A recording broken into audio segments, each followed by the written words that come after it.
acts before me that made me, see all the talent here and watch it step up. And thank you to anybody who came to watch in the middle of this rain, because these were some hefty raindrops coming down. They were bullying our windshield wipers the whole way here. And I'm not talking like cyber bully, I'm talking old school, change your school district type bully, You guys can't hear it right now, but my heartbeat is. I feel like my heart is pop locking in my chest right now. But I don't know if that's a sign of nerves or being fat. Maybe I had 4 too many plates on Thanksgiving. And why do people always seem to get upset when you say that you yourself are fat? It's like when I jump, my breasts and my stomach aren't too far apart. So I don't see, it's just a descriptive word. You gotta let it go. It's kind of crazy. It's raining like this. I'm personally from New York. I moved here about a year and some change ago, and it rained like 6 times all last year, or last rainy season or whatever. It rained so little that one of the fires were going on near me in Rancho Cordova, I guess up past the hill, and we had a pest guy come over, and he was like, "Man, it's raining out here." And I was like, "What?" I was like, "Is this drunk guy trying to spray pesticides throughout my entire house? This is ridiculous."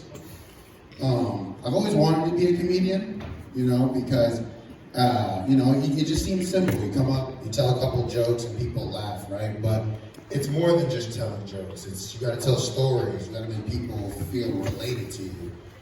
But what can I tell you that you don't already know about me besides I'm from New York, right? In a couple minutes.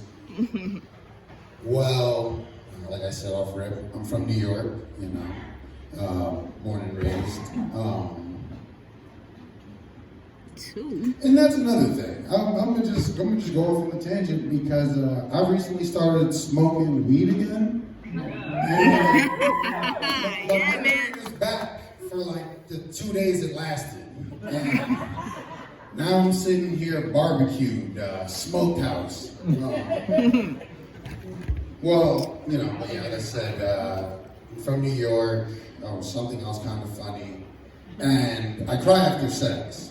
And I just wanted to tell you guys that because it's not full-on tears, blubbering. It's kind of like that Denzel Glory tear where it's just that one steady stream going down my face. And it's not, and it's only after the sex was sinfully great. Like, that's the only time you'll catch me blubbering.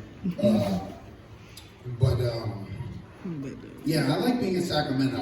Whenever people ask me why I moved here from New York, to like Sacramento, I'm like, I don't know, the people are just nicer.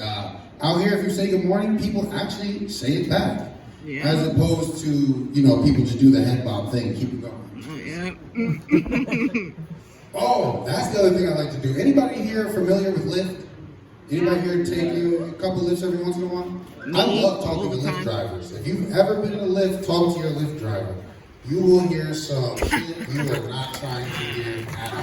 That is true. Like, I thought this was therapeutic. You get in a Lyft car and they just tell you everything. Like, so I got picked up from a Lyft in my car, head gasket had blown, right? So I get in the Lyft. Usually you get in the back seat, they push the seat up, you have all the room. The seat was all the way back. It could have been in my pancreas, that's how far back the seat was. So I'm like, all right, I guess I'll still sit in the car. So I get ready to sit in the car, and he goes, "Oh, you could just sit up front, boss." And I was like, that's red flag number 2. Because who wants to sit side by side if you don't have to, Like, we could both pretend there's an invisible shield between the two of us, and we could just go about our day. So I said, you know what? Went in Sacramento, and I sat in the passenger seat. And I was on the phone with my girlfriend still, and all I said was, "Hello." And he goes, "Man, you know anybody who fucks with the sauce?" I'm like, "Sauce?" I'm thinking he's offering me drugs. I'm like, "What, ketchup?" Dijon. I don't know.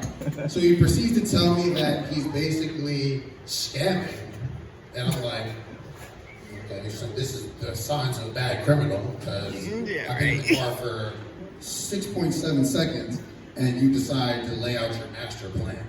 So he tells me this long story about how he met some dude from Antioch, and he told him that the sauce was whatever. I was really too enthralled until he started saying, "Yeah, and then my wife of 10 years has been cheating on me for the last 6." And I'm like, oh.